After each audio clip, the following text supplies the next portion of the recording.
Nabo Constructions, Cary Road, Bhatubasi, opposite Ranger Office. पिछले 7-8 साल से आज अंडमान में एक बड़ा नाम है जो रियल एस्टेट और कंस्ट्रक्शन की दुनिया में काफी मशहूर है।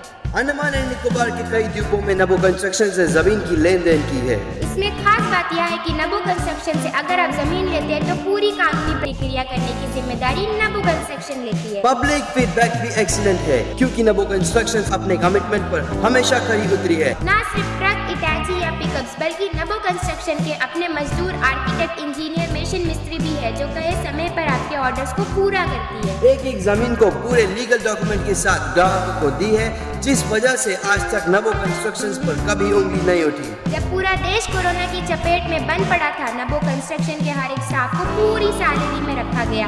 वे बेरोजगार नहीं हुए। अंडमान की लोकल कंपनी होना भी एक वजह है कि जनता आंख बंद करके भरोसा करती है किसी भी किस्म के फ्रॉड होने से। नबो कंस्ट्रक्शन से जमीन लेना देना या कंस्ट्रक्शन का काम करना यानी आपकी पैसे की सुरक्षा की पूरी गारंटी। याद रखिए, रियल एस्टेट और कंस्ट्रक्शन वर्क्स के लिए नबो कंस्ट्रक्शंस, कैरी रोड, बातुबस्ती, ऑपोजिट रेंजर ऑफिस।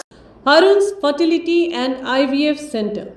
स्वास्थ्य को लेकर आज इंसान सबसे ज़्यादा परेशान है।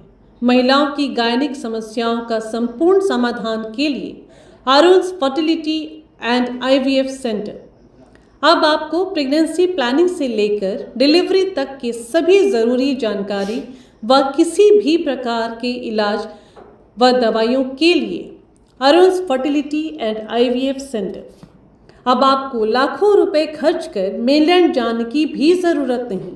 तमाम गायनिक सॉल्यूशंस के लिए 11 चरमा हॉस्पिटल के पास है अरुण्स फर्टिलिटी एंड आईवीएफ सेंटर। एक से एक आधुनिक उपकरणों और पूरी सुरक्षा के साथ आपके प्राइवेसी को ध्यान में रखते हुए डॉक्टर्स व साइंटिस्ट से कंसल्ट करें। सभी सुविधाओं से lace अरुण्स fertility and IVF centre. नमस्कार, मैं यामी न्यूज़ अंडमान 24/7 में आप सभी का स्वागत करता हूं। इस वक्त हम जो है SIS कंप्यूटर्स मिडिल पॉइंट यहाँ पर खड़े हैं और आप सब जानते ही हैं कि अभी जो है JEE मेंस का एग्ज़ाम चल रहा है। जिस तरीके से आप बोर्ड में भी देख सकते हो यहाँ पे NTA JEE मेंस एग्ज़ाम, इसके जो शेड्यूल है 4, 5, 6, 8, 9 और 12 अप्रैल का दिया गया है। पहला शिफ्ट जो है 8:45 से इसका गेट क्लोजिंग टाइम है और दूसरा शिफ्ट जो है 2:45 तक इसका गेट क्लोजिंग टाइम होगा। उसके बाद एग्ज़ाम होगा 3 घंटे का। तो इसके लिए बहुत सारे बच्चे जिन्होंने अपना नाम एनरोल किया है वे आ रहे हैं अपने शिफ्ट के अनुसार और अपना एग्ज़ाम दे रहे हैं। हम सब जानते हैं कि JEE कितना महत्वपूर्ण है एक एक बच्चे के लिए जो इसकी तैयारी करते हैं, जो आगे चलकर अपनी ज़िंदगी में अभियंता बनना चाहते हैं यानी इंजीनियर बनना चाहते हैं। पहले जिसको all India engineering entrance exam AIEEE के नाम से जाना जाता था, अब वो जो है joint entrance exam JEE mains के नाम से जाना जाता है। तो इसी के एग्ज़ाम्स के लिए यहाँ पे कई सारे बच्चे तैयारी कर रहे हैं और अपने डेट के अनुसार यहाँ आके जो है एग्ज़ाम्स भी दे रहे हैं। हम प्रयास करेंगे कि उन बच्चों से मिलें, उनसे बात करें और जाने कि ये जो एग्ज़ाम था ये उनके लिए कितना महत्वपूर्ण था, उन्होंने इसकी तैयारी कैसे की और आज का जो एग्ज़ाम है वो उनके लिए कैसा था, सरल था, साधारण था या मुश्किल था। इन सब सवालों के लिए अभी थोड़ी देर में जब बच्चे यहाँ से अपने एग्ज़ाम देकर आएंगे तो हम उनसे बात करने का प्रयास करेंगे और आप लोगों के समक्ष रखेंगे। बेटा, आपका नाम जानना चाहेंगे? आदित्य सुंदर। ओके, आप कौन से स्कूल से हो? मैं कार्मल पास आउट 12। कैसा था आज जो एग्ज़ाम आप दिए, उसका डिफ़िकल्टी लेवल कैसा था ये बताइए। आज एक्चुअली डिफ़िकल्टी लेवल उतना नहीं था। आई मीन डायरेक्ट क्वेश्चन आया था फिजिक्स केमिस्ट्री से। मतलब केमिस्ट्री क्वेश्चन CBSE लेवल ही था। फिजिक्स 1-2 जगह थोड़ा मतलब सोचना पड़ा। मैथ्स तो डिफ़िकल्टी आता है बट थोड़े क्वेश्चन इजी थे, डायरेक्ट क्वेश्चन थे बट लेंदी था। आपका सेल्फ स्टडी था या ट्यूशन लेते थे, कोचिंग क्लासेस जाते? ट्यूशन जाता था। ये इक्वल साइन। यस। और आपने और भी बाकी एस्पिरेंट्स को क्या मैसेज देना चाहोगे आने वाले? वही बोलूँगा कि जो क्लास 11th में वो अच्छी तरह 11th रिवाइज़ करे और जो 12th में आते हैं 11th रिवाइज़ करते रहे क्योंकि 11th से क्वेश्चन ज़्यादा आए थे। Thank you so much. Hi, आपका नाम जानना चाहेंगे? शाजिया। जी, शाजिया। ओके, कैसा था आज का एग्ज़ाम? फिजिक्स थोड़ा टफ था, बाकी केमिस्ट्री इजी था। वो कौन सा टफेस्ट लगा आपको? फिजिक्स। आज का जो एग्ज़ाम था उसका डिफ़िकल्टी लेवल को आप कैसे रेट करोगे? Out of 5? 3। 3 उतना हार्ड नहीं था मतलब? मतलब मेरे लिए केमिस्ट्री इजी था, ओके। बाकी फिजिक्स और मैथ्स थोड़ा डिफिकल्ट था। कौन से स्कूल से हो बेटा? विके डिग्लीपुर। डिग्लीपुर से आए हो? जी। ओके। एंड इसकी तैयारी आपने कैसे की थी, थोड़ा बताओगे ताकि आपके जो जूनियर्स हैं उनको भी कुछ आइडिया मिले? मैंने सेल्फ स्टडी किया था, ये मेरा फर्स्ट अटेम्प्ट है, तो आई वुड सजेस्ट कि वो लोग ऑनलाइन ऐसे कुछ कोर्स ले या फिर कोई कोचिंग इंस्टीट्यूट जाए। Thank you. कौन से स्कूल से हो? मैं उम्मत पब्लिक स्कूल से हूँ। ओके। एंड कैसा था आज का एग्जाम? बेसिकली तो इजी था, मैथ्स टफ था, बट हम थोड़ा केमिस्ट्री वाले ही है, तो केमिस्ट्री और फिजिक्स इजी था मेरे लिए। ओके। मैथ्स डिफिकल्ट था? थोड़ा सा हार्ड था, मॉडरेट था। ओके। मॉडरेट तो आज का जो एग्जाम आपने दिया है उसको ओवरऑल अगर आप रेटिंग करोगे तो इसका डिफिकल्टी लेवल को कैसे बताओगे? डिफिकल्ट तो नहीं था, मैथ्स डिफिकल्ट था, केमिस्ट्री और फिजिक्स मॉडरेट से थोोड़ा ज़्यादा था। Okay okay. इसकी प्रिपरेशन आपने कैसे की? सेल्फ स्टडी करते थे, कोचिंग सेंटर जाते थे या जी?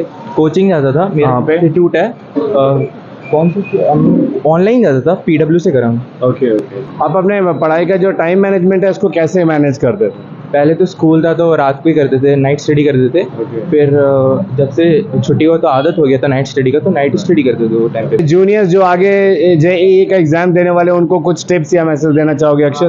तो जेई मेन बहुत इंपॉर्टेंट एग्ज़ाम है, तो आपको पढ़ाई करना चाहिए उसके लिए। जितना आप CBSE के लिए प्रैक्टिस करते हो उसी के लिए आप जेई तरह की करो, क्योंकि आगे जाके कॉलेज आपको जाना रहेगा, तो जेई के लिए एक इम्पॉर्टेंट रोल रहेगा। जेई का जो सर्टिफिकेट आपको मिलेगा, अगर आप पास होते हो उसमें, तो फिर आपके लिए बहुत ज़्यादा स्कोप जो है खुल जाएगा आगे। थैंक यू अक्षर, थैंक यू सो मच। आपका नाम बताइए। भूमिका पंडित। भूमिका, कैसा था आपका JEE एंट्रेंस एग्जाम का जो एक्सपीरियंस? जेई का एग्ज़ाम मतलब मैं दूसरी बार दे रही हूँ अभी, फर्स्ट शिफ्ट मैंने दिया था तो ठीक ही था मेरे हिसाब से। इसमें मैथ्स थोड़ा ज़्यादा टफ था, बाकी सब ठीक था। ठीक है। तो और ये ओवरऑल जो आज जो अभी आप एग्जाम अटेंड करके आए हो इसका डिफिकल्टी लेवल क्या था वो बताइए? बहुत अच्छा था इसका डिफ़िकल्टी लेवल। फिजिक्स में भी 2-3 क्वेश्चन ट्रिकी थे, 11 से भी थे, 12 से भी थे, लेकिन overall it was good. Not that difficult? No, ठीक ही था, एवरेज ही था। ओके एवरेज था। ओके। और आपने जूनियर्स को कोई टिप्स देना चाहोगे, कैसे प्रिपेयर करें वो? ज़्यादा कुछ नहीं, बस पढ़ते जाओ हो जाएगा। अच्छा, आपने इसकी तैयारी कैसे की? सेल्फ स्टडी की, कोचिंग क्लासेस जाते थे या पर्सनल ट्यूटर लेते थे, कैसे आपने तैयारी की? नहीं, मैंने घर पे बैठ के मतलब यूट्यूब से ट्राई किया था। हाँ। चलिए, all the best, thank you so much. आपका नाम जान सकता हूँ? साई जोशना नायडू। साई जोशना नायडू जी हमारे साथ है। आज जो अभी एग्जाम देकर आए हो इसका डिफिकल्टी लेवल कैसा था? मतलब जितने भी पहले शिफ्ट्स आए थे अप्रैल अटेम्प्ट की अगर मैं बात करूं तो वो कंपैरेटिवली काफ़ी इजी था, और दोनों शिफ्ट्स में मैंने जब उसे एनालाइज किया था क्वेश्चंस भी रिपीट हो रहे थे, बट ये बार का शिफ्ट थोड़ा सा डिफिकल्ट था। मुझे ऐसा लगा क्योंकि मेरे से मतलब केमिस्ट्री अच्छे से बन गया था, फिजिक्स भी बन गया था, मैथ्स में थोड़ा सा अटक रही थी क्योंकि वो बहुत लंबे कैलकुलेशन आ रहे थे, मतलब एक एक पेज मेरा भर जाता था, लेकिन कैलकुलेशन मेरे को 2-3 बार करना पड़ रहा था। और केमिस्ट्री कंपैरेटिवली ज़्यादा इजी था, फिर मॉडरेट लेवल में मुझे फिजिक्स लगा, और हार्ड से ज़्यादा तो मैथ्स लगा। ऐसा कोई सब्जेक्ट या सेक्शन था जो आपको पर्टिकुलरली थोड़ा डिफिकल्ट लगा था? मैथ्स से डिफिकल्ट लगा। JEE का जो एग्जाम है इसका प्रिपरेशन कैसे करते हो? खुद पढ़ाई करते हो या कोचिंग क्लासेस लेते हो या कोई पर्सनल ट्रेनर आते हैं आपको सिखाने के लिए? कोचिंग मैं CBSE के लिए लेती थी इक्वल साइन में, लेकिन अभी इक्वल साइन में? हाँ। अभी लेकिन जैसे CBSE का ख़त्म हो गया तो मैं कोर्स भी ख़त्म हो, लेकिन JEE के लिए नहीं लिया था, तो जितना भी था CBSE में मैं अच्छी थी, तो मैंने अपने आप को यूट्यूब से खुद भी आपका बेस आपका स्ट्रॉन्ग बन चुका था? CBSE मेरा क्लियर था, तो मेरे को और प्रैक्टिस करना था, जैसे प्रॉब्लम सॉल्विंग जल्दी करने का, और मुझे थोड़ा सा 11th का ज़्यादा ये करना। तो आपने जो तैयारी की थी वो पूरा कवर हुआ इस एग्जाम में? क्यों, ऐसा क्यों लग रहा है? क्योंकि बीच में बोर्ड एग्जाम्स आ गए थे, तो एकदम उसमें ही लग गई थी, क्योंकि मुझे बोर्ड में अच्छे परसेंटेज आने थे। अपने टाइम को आप कैसे एग्जाम के दौरान कैसे मैनेज करते हो? मतलब घर में कैसे हाँ जी, रहते हाँ हैं? जी। घर में तो मतलब हम कोशिश करते हैं कि एक दिन में जैसे 4 घंटे तो वीडियो में ही चले जाते हैं, क्योंकि एक एक वीडियो ही 2-2 घंटा का होता है। Right. तो हमें एक्स्ट्रा मतलब DP भी प्रोवाइड होता है, तो हम लोग को वो 3 घंटे एक्स्ट्रा लगाना पड़ता है। लेट नाइट स्टडीज वगैरह भी करनी पड़ती होगी? लेट नाइट नहीं, मैं अर्ली मॉर्निंग उठ जाना। पढ़ाई के लिए टाइम को मैनेज करना, इसमें आप किसी तरह का परेशानी महसूस करते हो आजकल के जो लाइफस्टाइल है उसमें? फोन हाँ? फोन यूट्यूब शॉर्ट्स से एडिक्टेड हो जाते हैं, तो उसमें टाइम मैनेज कैसे करते हो आप पढ़ाई के लिए? तो एरोप्लेन मोड में डाल देते। तो अब एग्जाम तो हो गया है, कैसा फील कर रहे हो? अभी थोड़ा सा मतलब जैन अटेम्प्ट दिया था, तो लगा था कि बहुत अच्छा गया था मेरा जान अटेम्प्ट, क्योंकि मैं सीबीएसई का स्टूडेंट हूँ, तो मेरा जेई का तो इतना प्रिपरेशन नहीं, बट मैंने जब दिया था तो मेरे को कॉन्फिडेंस था और मेरे 60 भी आ गए थे। 60% सीबीएसई का बच्चा जेई में ला पा रहा है और उसमें मेरे मार्क्स भी बहुत अच्छे आए थे। लेकिन अगर मैं अभी ये वाले अटेम्प्ट की बात करूँ तो मुझे थोड़ा सा अंडर कॉन्फिडेंट है, बट ठीक है, मेरा बहुत सारे और भी मैंने एंट्रेंस के लिए भरा है तो उसमें तो उससे कॉन्फिडेंस है, तो आ जाएगा। जूनियर्स हैं उनको क्या एडवाइस देना चाहोगे? 11th के टॉपिक्स अच्छे से क्लियर रखो। 11th को मतलब बच्चे छोड़ देते हैं कि अरे ये तो बोर्ड में नहीं आएगा, ये तो इम्पोर्टेंट नहीं है, हम बोर्ड के लिए पढ़ेंगे। तो 11th को भी क्लियर रखो, क्योंकि at the end of the day entrance लिख के ही आपको कॉलेज मिलेगा और एंट्रेंस से सिर्फ 12th का नहीं पूछा जाएगा, 11th और 12th दोनों का पूछा जाएगा। Very good. जेईई का जो मेन एंट्रेंस एग्जाम था उसकी आपने जो तैयारी की, जो ओवरऑल एक्सपीरियंस आप थोड़ा बता सकते हो? ओवरऑल एक्सपीरियंस हार्ड तो है, मैथ्स सबसे ज़्यादा फोकस करने से अच्छा रहेगा, क्योंकि सीबीएसई का बच्चा अगर होगा तो केमिस्ट्री पार्ट एकदम एक्सीलेंटली कर सकता है, और अगर आप 11th के भी अच्छे टॉपिक्स है तो फिजिक्स भी क्लियर हो जाएगा, लेकिन मैथ्स थोड़ा सा ज़्यादा थिंकिंग का होता है। मतलब तो आपके कहने का मतलब है बाकी सब्जेक्ट से ज़्यादा मैथ्स पे फोकस करना चाहिए। साई जोशना नायडू जी का कहना है, तमाम जूनियर्स का यही कहना है कि देखिए अगर आपने जेईई एंट्रेंस एग्जाम में अच्छा करना है तो आपको मैथ्स पे बहुत ज़्यादा फोकस करना होगा। और दूसरी बड़ी बात यह है कि आपको जो है अपने 11th स्टैंडर्ड के जो सिलेबस है उसको भी बहुत अच्छे से प्रिपेयर करना होगा। आपका नाम? जी, मेरा नाम हरीश्वर। कौन से स्कूल से हो? केंद्र विद्यालय। एंड आज का जो एग्ज़ाम था वो उसका लेवल थोड़ा बता सकते हो, कितना टफ में या इजी में, कैसे बताओगे? टफ ही था सर। टफ था। आपको बेसिकली कौन से सब्जेक्ट टफ लगे? मुझे तो फिजिक्स टफ लगी। फिजिक्स टफ लगा, ओके। एंड आपने तैयारी कैसे की? सेल्फ स्टडी करते थे या कोचिंग इंस्टीट्यूट जाते थे या क्लासेस लेते थे, क्या करते थे? सेल्फ स्टडी करता था। Self study, no coaching? नहीं। ओके। एंड आपका नाम? तरुण बेटा, आप बताइए आज का डिफिकल्टी लेवल क्या था? अब फिजिक्स तो डिफिकल्ट पार्ट में था, मैथ्स मॉडरेट टू टफ में था और chemistry always easy to medium का रेंज में था। You were taking any kind of coaching? No, YT। YouTube से स्टडी करते थे? शाबाश, क्यों नहीं।